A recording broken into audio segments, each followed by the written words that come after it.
বিশ্বাস হচ্ছে না? এটা নবী সাল্লাল্লাহু আলাইহি ওয়াসাল্লাম বলেছেন যে কিয়ামত হবে না ততদিন পর্যন্ত যতদিন মানুষ রাস্তাঘাটের আনাচে কানাচে জেনা করবে না। তখনকার সবচেয়ে ভালো মানুষ যে হবে সে কে জানেন? যে গিয়ে ওদেরকে বলবে যে কাজটা এখানে করছো একটু দেয়ালের পিছনে রেখে করতে পারতো না, এ হবে সবচেয়ে ভালো মানুষ। হাদিসে এমন ভাষা এসেছে। যুগ কিন্তু হঠাৎ করেই এরকম ফাসাদপূর্ণ হয় নাই। আস্তে আস্তে আস্তে আস্তে দেখেন, প্রথমে মাদক গোপনে দেন প্রকাশ্যে, তারপর এটা ফ্যাশন হয়ে গেল, সবাই খাচ্ছে, কে কি বলে। প্রথমে পর্দা সবাই করতো মোটামুটি, 100 বছর আগের যুগে যান দেখবেন ম্যাক্সিমাম পর্দা। তারপরে আস্তে আস্তে রেভলিউশন, ফ্যামিনিস্ট রেভলিউশন, কাপড় ছোট হতে হতে হতে এখন বিকিনির যুগ আসতেছে, সবাই বিকিনি পরে ঘুরে। কে এগুলোর বলার আছে? আমার পোশাক আমি পরবো, আপনার বলার কি অধিকার আছে? আমার দেহ আমার সিদ্ধান্ত, আমার দেহ আমার সিদ্ধান্ত।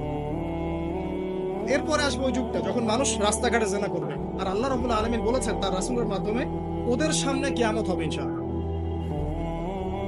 মানুষ এভাবে ফাসাদে জড়িয়েছে, মুসলিম পরিবারে জন্মগ্রহণ করার পরেও এই জিনিসগুলো অমুসলিমরা করুক, খ্রিস্টানরা করুক, বৌদ্ধরা করুক, ইহুদিরা করুক, আমাদের কিচ্ছু যায় আসে না। ওরা সারা দেশ সভ্যতা একাকার করে ফেলাক, আমাদের কিচ্ছু যায় আসে না। মুসলিম পরিবারে জন্মগ্রহণ করার পরে একটা মুসলিম ছেলে মুসলিম মেয়ে কিভাবে এগোবে? দেখবেন মুসলিম পরিবারে জন্ম নিয়েছে, নামাজ নাই, কোরআন তেলাওয়াত নাই, আল্লাহর তো জিকিরের কোনো খবরই নাই। তারপরে দিব্যি সুদ খাচ্ছে, ঘুষ খাচ্ছে, এটা ফ্যাশন, দুর্নীতি, এটা কমন, সবাই করে, আমি একটু করলে সমস্যা কোথায়? সবার ভিতরে একটা মানে আত্মিক দুর্নীতি, মানে আমাদের আত্মাটাই দুর্নীতিগ্রস্ত হয়ে গেছে। যখন একটা মানুষের আত্মা দুর্নীতিগ্রস্ত হয়ে যাবে তখন তার কাজগুলো হবে এরকম। একজন রাইটারের বই পড়ছিলাম, তিনি লিখেছেন যে এখন চলমান যে সময়টুকু চলছে এটা কিন্তু অনেক আগের বই, ওই সময়ের কথা তিনি বলছেন যে এখন যে চলমান সময় চলছে এই যুগে যদি আত্মাটাকে দেহের রূপ দেয়া যায় আর দেহটাকে আত্মার রূপ দেয়া যায় তাহলে দুর্গন্ধে কোনো মানুষ আমার কাছে আসবে না। আমি বুঝাতে পারিনি মনে হয়। আমাদের সুন্দর দেহটাকে যদি আত্মা বানিয়ে দেওয়া হয় আর আমাদের কুৎসিত আত্মাটাকে যদি দেহ বানিয়ে দেওয়া হয়, এত বিভৎস দেখাবে, সামনে কেউ যাবে না। তো যেটা বলছিলাম, ধর্ম, মুসলিমদের মধ্যেই ফাসাদ চলছে, ইকোনমিক সেক্টরে ফাসাদ, রিবা, দুর্নীতি, সুদ, ঘুষ, কমন, সবাই করছে। মুহাম্মদ সাল্লাল্লাহু আলাইহি ওয়াসাল্লামের উম্মত কিন্তু আমরা কিন্তু আল্লাহর সেই বান্দা যাদের পিতাকে আল্লাহ পাক ফেরেশতাদের সামনে সেজদা করিয়েছে জ্ঞানের কারণে। সমাজের ক্ষেত্রে যান, দেখবেন সমাজের কাঠামোগুলো ভেঙে পড়ছে। প্রতিবেশী কে থাকে সেটাও মানুষ এখন জানে না, যে আমার পাশের বাসা আছেটা কে। একজন আরেকজনের উপকার করা, কাউকে ছাড় দেয়া দিন দিন কমে যাচ্ছে। দেখবেন কারো উপকার করা এটাকে মানুষ বিরক্তি মনে করছে এখন। রাস্তাঘাটে চলবেন, কেউ ছাড় দিতে রাজি না, যে আপনার আগে যেতে পারবে সে ভাবখানা, কেউ ছাড় দিতে রাজি না। রাস্তার নিচু থেকে উঁচু শ্রেণী পর্যন্ত কেউ অন্যের স্বার্থে নিজের স্বার্থ বিসর্জন দিব, ছাড় দিব, এটা চিন্তা করা যাচ্ছে না। সমাজের কাঠামো কিন্তু ভেঙে গেছে। রাস্তাঘাটে দেখবেন বেপরদামি, প্রিমিক্সিং, জেনা, অশ্লীল মুভিজ। সমাজের কাঠামো বলে কিছু নাই এখন, যা আছে একটা খোলস, ভিতর থেকে এটা পুরো পচে গেছে। পচলো কার কারণে? আমার কারণেই তো, আমার আপনার কারণেই পচেছে। কিভাবে হচ্ছে আমি সেদিকে যাচ্ছি।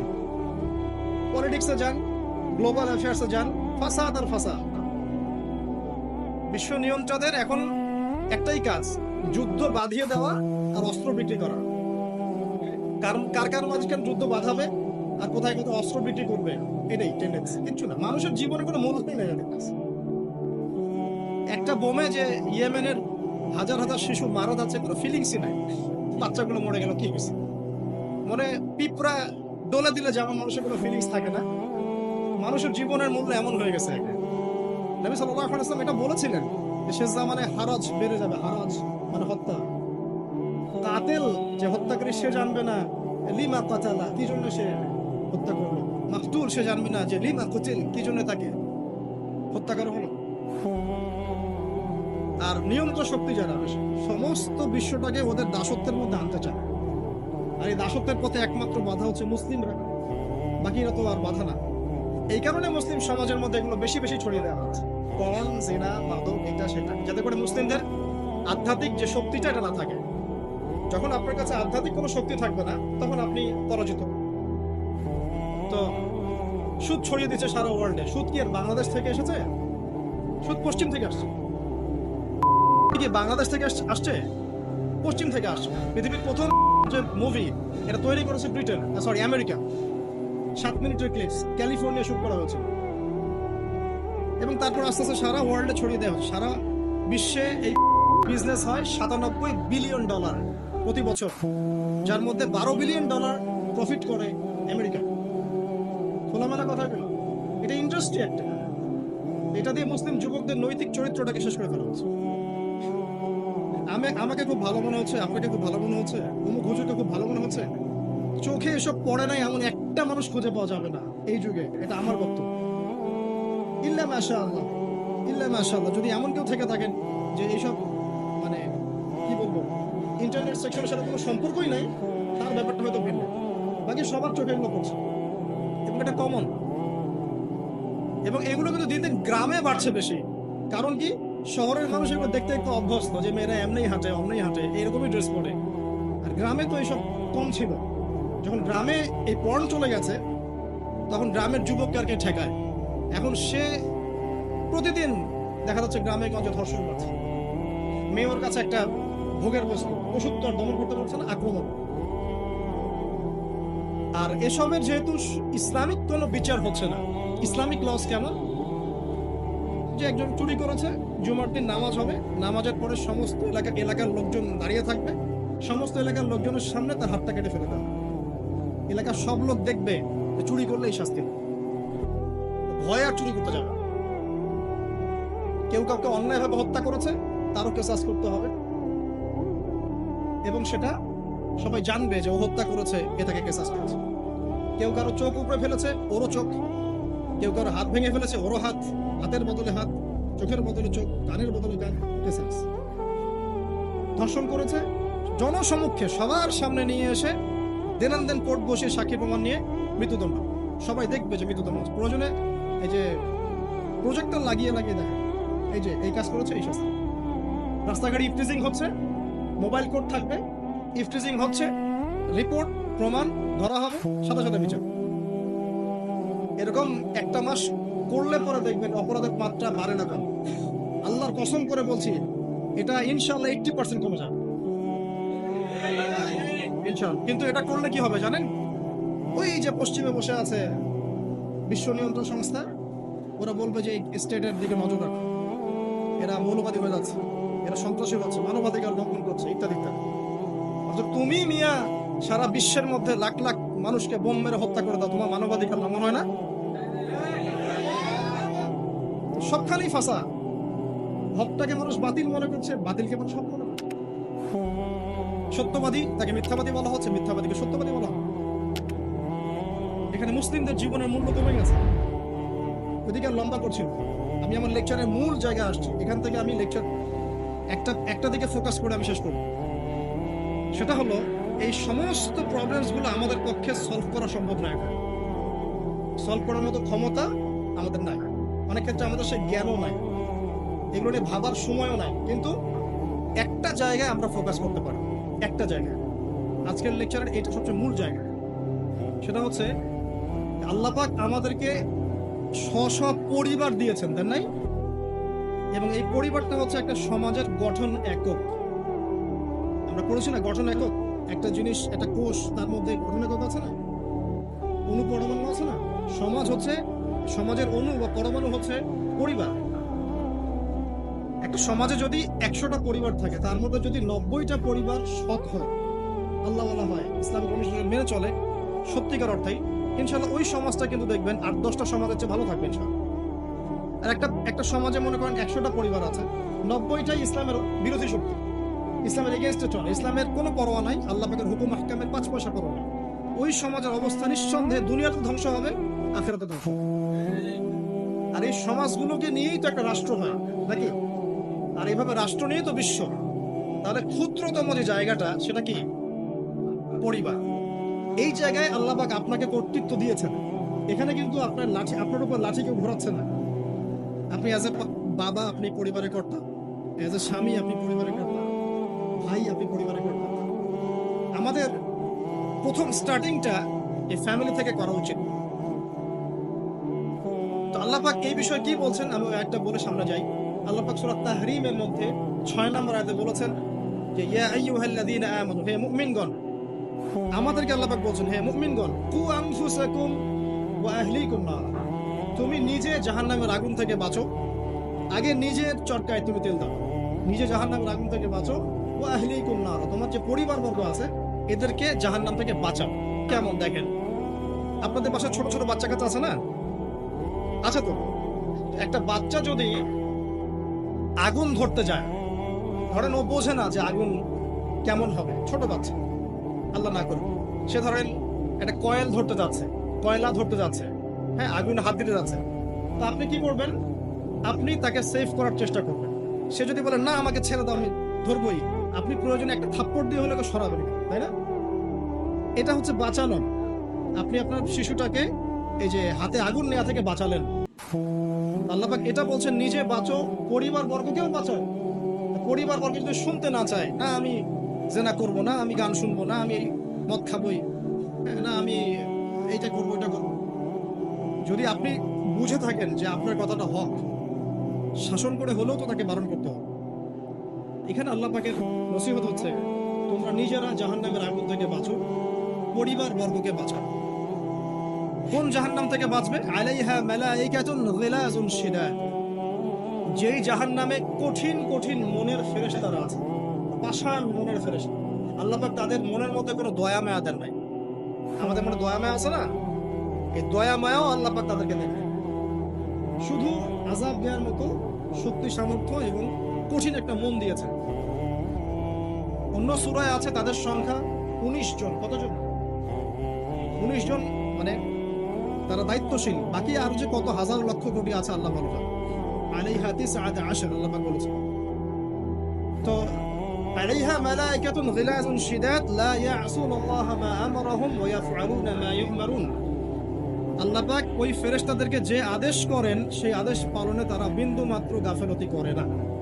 এই সব ফেরেশতা থেকে যারা জাহান্নামের প্রহরী, এই জাহান্নাম থেকে তুমি নিজে বাঁচো, তোমার পরিবারকে বাঁচো। এই জায়গায় আসে। এখন তোমরা যারা এখনো ফ্যামিলি শুরু করো নাই, যুবকদেরকে বলছি, তাদের জন্য এই অংশটুকু বেশি বেনিফিশিয়াল হবে ইনশাআল্লাহ। আর তোমাদের জন্য পথ চলাটা তুলনামূলক সহজ তাদের চাইতে যারা অলরেডি ফ্যামিলি ঢুকে গেছেন এবং বিপদেও পড়ে গেছেন, বা বড় হয়ে গেছেন, দীর্ঘ সময় পর্যন্ত আপনার ইসলামের এগেনস্টে চলেছেন বা আল্লাহর হুকুম আহকামের তোয়াক্কা করেন নাই, তাদের জন্য এটা অনেক কঠিন। কিন্তু যারা এখনো ফ্যামিলি স্টার্ট করো নাই বা কেবল স্টার্ট করেছো বা করতে যাচ্ছ, তোমাদের জন্য এই অংশটুকু বেশি ইম্পর্টেন্ট। আল্লাহ পাক এখানে একটা মূলনীতি দিয়ে দিলেন, নিজে বাঁচতে হবে, পরিবার বর্গকে বাঁচাতে হবে। আর আমি আগেই বললাম পরিবার বাঁচলে সমাজ বাঁচবে, সমাজ বাঁচলে রাষ্ট্র বাঁচবে। আসেন প্রথমে আমরা দেখি যে কোরআন কি বলছে। খুব অল্প করে বলি কারণ লম্বা সময় নেওয়ার সুযোগ নাই। কোরআন কি বলছে একটু লাইভলি থাকেন।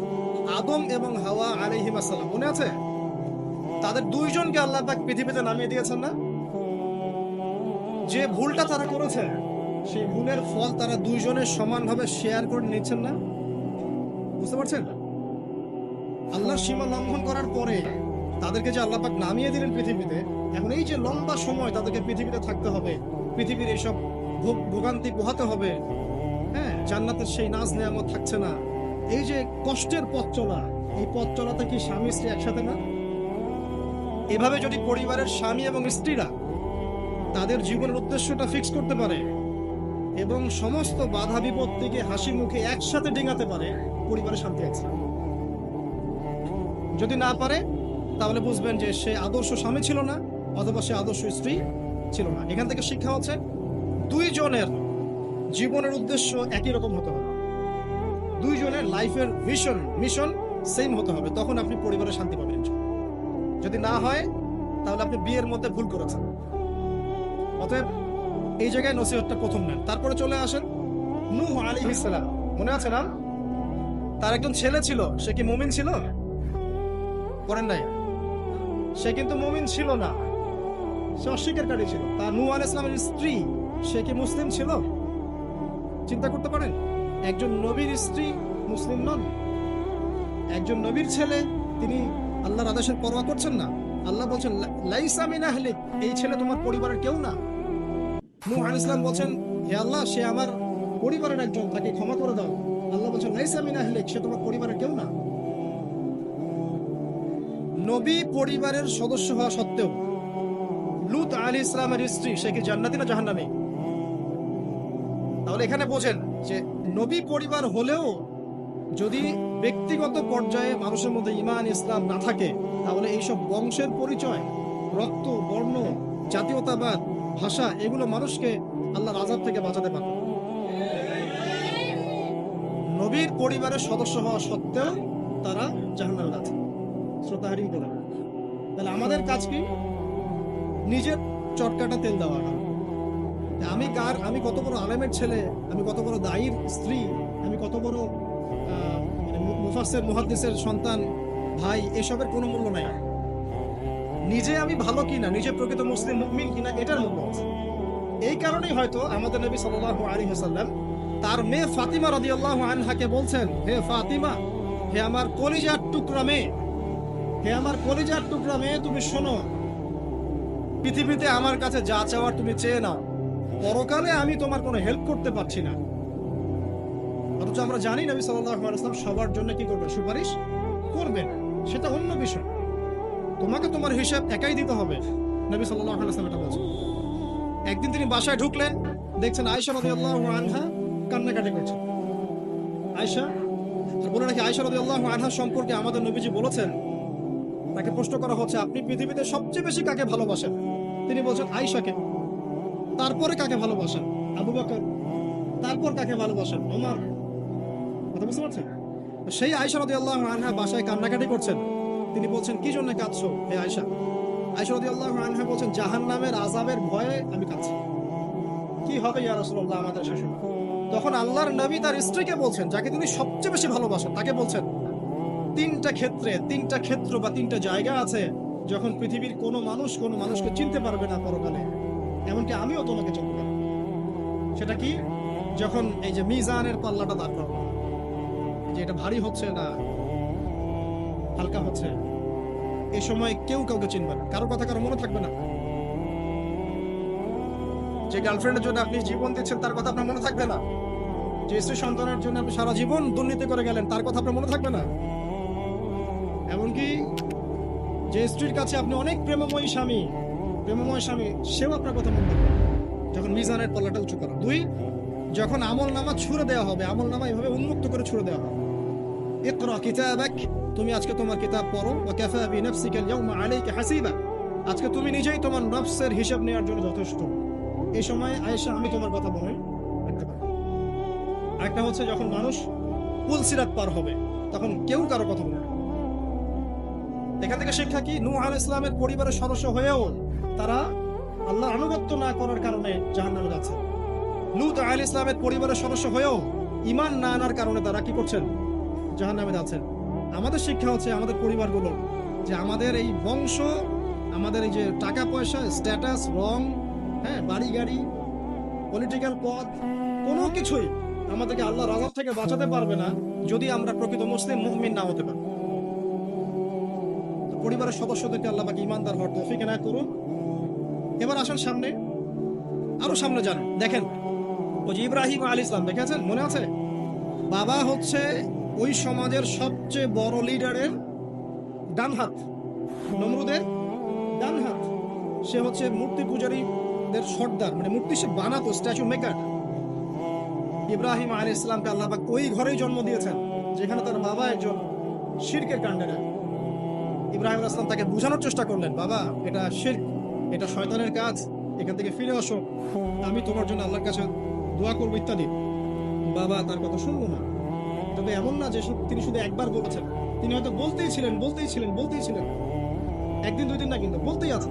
এক পর্যায়ে বাবা তাকে বের করে দিল বাসা থেকে, ফাহজুরহুম, এখান থেকে বের হয়ে যাও।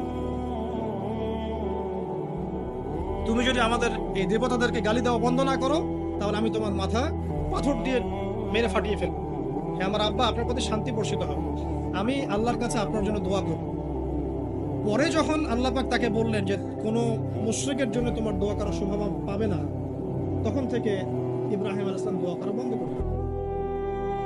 এখানে দেখেন, ছেলে, একজন যুবক ছেলে, তার মধ্যে ঈমান এসেছে, সে তার পরিবারের চলমান শিরকের বিরুদ্ধে কথা বলছে, প্রয়োজনে সে সেখান থেকে স্কিপ করেছে, তাকে বের করে দেওয়া হয়েছে, সে চলে গেছে, তারপরেও কিন্তু তাওহীদের সাথে শিরকের আপোষ করে নাই। ইব্রাহিম আলাইহিস সালাম সামনে যান, ওই যে তার স্ত্রী হাজরা আলাইহিস সালাম তার সন্তান এবং স্ত্রীকে রেখে আসছেন কোথায় বলেন? মক্কায়, তাই না? মরুভূমিতে, খাবার নাই, পানিও নাই। এখন ইব্রাহিম আলাইহিস সালাম চলে যাওয়ার সময় তার স্ত্রী বলছেন যে আপনি কি আল্লাহর আদেশেই আমাকে ছেড়ে যাচ্ছেন? তিনি বলছেন হ্যাঁ। তখন তিনি বলছেন আল্লাহ পাক আমাদেরকে ধ্বংস করবেন না ইনশাআল্লাহ। এখানে খেয়াল করে দেখেন, তারপর সাফা মারওয়া সাই করলেন, জমজম কূপ পানি বের হলো, সেখানে কমিউনিটি গড়ে উঠলো। ইসমাইল আলাইহিস সালামের ঔরস থেকে পরবর্তীতে মুহাম্মদ সাল্লাল্লাহু আলাইহি ওয়াসাল্লামের জন্ম হয়েছে ওই ট্রাইবের মধ্যেই। তো এখানে খেয়াল করেন, এই যে সন্তান ইসমাইল আলাইহিস সালাম, তিনি যখন একটু বড় হচ্ছেন, তখন ইব্রাহিম আলাইহিস সালাম আসছেন, এসে বলছেন আমি স্বপ্ন দেখেছি, ইয়া বুনাই, আমি স্বপ্ন দেখেছি, ইন্নী আরা ফিল মানামি আন্নী আসবাহুক, আমি স্বপ্ন দেখেছি আমি তোমাকে জবাই করছি, ফানজুর মাযা তারা, তোমার কি রায় আমাকে বলো। এখন ইসমাইল আলাইহিস সালাম বলছেন, কিশোর ইসমাইল, ইয়া আবাতি, হে আমার বাবা, ইফআল মা তুমার, আপনি সেটাই করেন যা আল্লাহ আপনাকে আদেশ করেছেন। সাতাজিদুনি ইনশাআল্লাহু মিনাস সাবিরিন, ইনশাআল্লাহ আপনি আমাকে সবরকারী পাবেন। কার কথা এটা? ইসমাইল আলাইহিস সালামের কথা। এখন খেয়াল করে দেখেন, ইসমাইল আলাইহিস সালামকে কিন্তু তার বাবা 24 ঘন্টা কাছে রেখে মানুষ করেন নাই, কারণ তিনি থাকতেন ওই যে প্যালেস্টাইনে, সেখানে আরেকজন স্ত্রী আছেন সারা আলাইহিস সালাম, আসা যাওয়া করতেন। মূলত তাকে মানুষ করেছে তার মা হাজারা আলাইহিস সালাম, যেই সবরকারী, আল্লাহর প্রতি তাওয়াক্কুলকারী মা বলেছিল আল্লাহ যদি আপনাকে আদেশ করে থাকেন আমাদেরকে ছেড়ে যাওয়ার জন্য, সেই আল্লাহ আমাদেরকে ধ্বংস করবেন না। ওই যে তাওয়াক্কুল, ওই যে সবর, তার গর্ভ থেকে আল্লাহ পাক জন্ম দিয়েছেন ইসমাইল আলাইহিস সালাম। যেমন মা তেমন সন্তান, যে সন্তান বলছে আমাকে জবাই করতে যদি আল্লাহ পাক আদেশ করে থাকেন আপনি করেন। তো ঘরের মধ্যে স্ত্রীরা, আমাদের ঘরের স্ত্রীরা যদি হাজেরা আলাইহিস সালামের মতো না হতে পারে, সবরকারিনী এবং আল্লাহর প্রতি তাওয়াক্কুলকারিনী, আমাদের বোনেরা, আমাদের মায়েরা যদি হাজেরা আলাইহিস সালামের মতো সবরকারিনী হতে না পারে, আল্লাহর প্রতি তাওয়াক্কুলকারী হতে না পারে, তাহলে তাদের গর্ভ থেকে কোশ্চিন কেন ইসমাইলের জন্ম হবে না? কথা বুঝতে পারছেন? তাদের গর্ভ থেকে কোশ্চিন কালেও ইসমাইলের মতো সন্তানের জন্ম হবে না এবং ইসমাইলি প্রজন্ম গড়ে উঠবে না। এই জন্যই আপনি তাকিয়ে দেখেন, ম্যাক্সিমাম পরিবারের সন্তান এখন বেলাইনে চলে গেছে। কারণ কি জানেন? মায়ের সমস্যা আছে, শুধু বাপেই সমস্যা থাকে না, মায়েও সমস্যা থাকে। মায়ের ফিতরাত সন্তানের মধ্যে চলে আসে। তো নারীরা যদি আল্লাহর আনুগত্যশীলা না হয়, মুমিনা মুসলিমা, 5 ওয়াক্ত নামাজ পড়া, লজ্জাস্থানের হেফাজত করা, খাস পর্দা করা, হ্যাঁ, স্বামীর আনুগত্যকারী, প্রেমময়ী, তারা যদি না হতে পারে, সবরকারিনী, তাওয়াক্কুলকারিনী, তাহলে ওই মায়েদের গর্ভ থেকে আপনি ইসমাইলের মতো সন্তান কিন্তু পাবেন না, ইল্লা মাশাআল্লাহ, ইল্লা মাশাআল্লাহ। আরো সামনে যান, নবী মুসা আলাইহিস সালাম একজন ব্যক্তিকে একটা ঘুষি দিয়েছেন, সেই ব্যক্তি ওইখানে স্পট ডেড। ফেরাউনের লোকজন তাকে ধাওয়া করছে। মুসা আলাইহিস সালাম মিশর থেকে চলে গেলেন মাদিয়ান নামক জায়গায়। মাদিয়ানে আরেকজন নবী আছেন, তার নাম হচ্ছে শুআয়ব আলাইহিস সালাম। সেখানে গিয়ে তিনি গাছের নিচে বসে আছেন, দেখলেন দুজন মেয়ে দূরে দাঁড়িয়ে আছে, পানি নেয়ার মতো চান্স পাচ্ছে না। ওই কওমের লোকজনের শক্তি বেশি, তো তিনি একটু শক্তিশালী ছিলেন, মুসা আলাইহিস সালাম। তিনি গেলেন, গিয়ে শক্তি খাটিয়ে ওদেরকে পানির ব্যবস্থা করে দিলেন, দিয়ে আবার সেই গাছের এখানে এসে বসলেন, বসে আল্লাহর কাছে দোয়া করছেন, রব্বি, হে আমার রব, লিমা আনজালতা ইলাইয়া মিন খাইরিন ফাকির। এখানে কিন্তু তার কোনো গৃহ নাই, থাকার জায়গা নেই, খাওয়ার কিছু নাই, কোনো পরিচিত কেউ নাই, একদম নিঃস্ব শূন্য হাতে হাত উঁচু করে আল্লাহর কাছে বলছেন, রব্বি ইন্নী লিমা আনজালতা ইলাইয়া মিন খাইরিন ফাকির। হে আল্লাহ, আপনি আমার উপর যে অনুগ্রহটা বর্ষণ করবেন, আমি এর জন্য ভিখারি হয়ে বসে আছি। এবার আল্লাহ পাক ওই একটা মেয়েকে পাঠালেন। ওই মেয়েটা আসলো লাজুক ভঙ্গিতে, লজ্জাশীলতা, চোখ নিচু করে। এই যে এখনকার এই যে ব্লাউজ ছাড়া শাড়ি পরা জেনারেশন না, এরা চক্ষু নিচু করে আসলেন। এই হাঁটাটাকে আল্লাহ পাক প্রশংসা করেছেন, সে লজ্জাশীলতার সাথে হেঁটে আসলো, এসে মূসা আলাইহিস সালামের সামনে দাঁড়িয়ে চক্ষু নিচু করে বলল যে আমার বাবা আপনাকে ডাকছেন, আমার বাবা আপনাকে ডাকছেন। এই লজ্জাশীলতা মেয়েদের মধ্যে কোথায় পাবেন এখন? একটা হাদিস আছে, যখন তোমার মধ্যে লজ্জা থাকবে না, তোমার দ্বারা যে কোনো পাপ করা সম্ভব। হাদিস আছে, যে কোনো পাপ করা সম্ভব। বিকিনি পরেও কয়দিন পর ঘুরবে এরা, আমি বলে দিচ্ছি দেখে নিয়ে ইনশাআল্লাহ। এবং এই আন্দোলন করতে করতে এক পর্যায়ে এমন একটা অবস্থা হবে, দেখবেন যে ওটা পরেও রাস্তায় ঘুরছে। মানে ওরা দেশটাকে ওই আমেরিকান এবং ব্রিটেনদের পশ্চিমা সংস্কৃতির রঙে সাজাতে চায়। আর এই নোংরা অসভ্যতার নাম দিয়েছে প্রগতিশীলতা। শয়তান অনেক বেশি প্রগতিশীল ছিল এবং এখন আছেও। ওই মেয়ের হেঁটে আসাটাকে আল্লাহ প্রশংসা করছেন। আসার পরে তিনি যখন বলছেন আমার বাবা আপনাকে ডাকছেন, তিনি গেলেন, তখন ওই শুআইব আলাইহিস সালাম বলছেন যে আমার এই দুই মেয়ের মধ্যে একজনকে আমি তোমার সাথে বিয়ে দিতে চাই। মূসা আলাইহিস সালাম সেখানে বিয়ে করলেন। শর্ত হচ্ছে 8 থেকে 10 বছর তাকে তার ফার্মে চাকরি করতে হবে, কৃষিকাজ মানে গবাদি পশুর, এখানে 8 থেকে 10 বছর তাকে সার্ভিস দিতে হবে, এটাই মোহর। তো এটা আমি এখন বুঝি যে মূসা আলাইহিস সালামকে আল্লাহ পাক এই যে রাখালির কাজ করিয়েছেন কেন জানেন? কারণ এই কাজগুলো মানুষের ধৈর্য বাড়ায়। মূসা আলাইহিস সালামকে পরে আল্লাহ পাক বড় একটা দায়িত্ব দিবেন, এই কারণে তাকে ট্রেনিং দিচ্ছেন এখানে।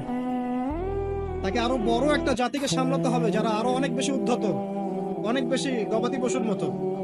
তারা কারা? ওই যে বনু ইসরাইল। চোখের সামনে দেখলো আল্লাহ পাক ফেরাউনকে ডুবিয়ে দিলেন, তারপরে 40 দিনের মধ্যে আবার শিরিক করা শুরু করে দিল। আমাদের নবী মুহাম্মদ সাল্লাল্লাহু আলাইহি সাল্লামকে একজন কষ্ট দিয়েছিল। তো কষ্টটা এত ডাইরেক্ট দিয়েছে, এসে বলেছে আপনি ইনসাফ করেন, হে মুহাম্মদ সাল্লাল্লাহু আলাইহি ওয়াসাল্লাম, আপনি ইনসাফ করেন, আপনি ইনসাফ করছেন না। তো সাহাবীদের চোখ মুখ লাল হয়ে গেল যে এত বড় কথা নবীকে বলেন। তখন নবী সাল্লাল্লাহু আলাইহি ওয়াসাল্লাম বলছেন দাঁড়াও, আমার ভাই মূসাকে তার কওম আরো অনেক বেশি কষ্ট দিয়েছে। আর মূসা আলাইহিস সালামের কষ্টের কথা চিন্তা করে আমাদের নবী সান্ত্বনা নিচ্ছেন, যেটা তো কিছুই না। মূসা আলাইহিস সালামকে তার কওম আরো অনেক বেশি কষ্ট দিয়েছে। এই কওমকে সঠিক পথে চালানোর জন্য আল্লাহ পাক 8 বছর তাকে রাখালি করিয়েছেন। আপনারা জানেন কিনা জানি না যে বেশিরভাগ নবী কিন্তু কৃষি কাজ করেছেন, জানেন? তো যারা কৃষি কাজ করছেন আপনারা এখানে নিজেকে হীনমন্যতায় ভোগার, ছোট মনে করার কোনো সুযোগ নাই। আপনি একটা নোবেল প্রফেশনের মধ্যে আছেন, হাঁটি প্রফেশন, ঠিক আছে? তো দেখেন, এবার মূসা আলাইহিস সালাম একজন ভালো গার্ডিয়ান পেলেন, তার নাম শুআইব আলাইহিস সালাম। সেখানে বাড়ি পেলেন, সেখানকার জামাই, তিনি চাকরি করছেন, মানে তার সবকিছুই অনুকূলে। ওই যে দোয়া কিন্তু কবুল হয়ে গেল। সতী পুত পবিত্র একটা মেয়ে আল্লাহ পাক তাকে দিয়ে দিলেন।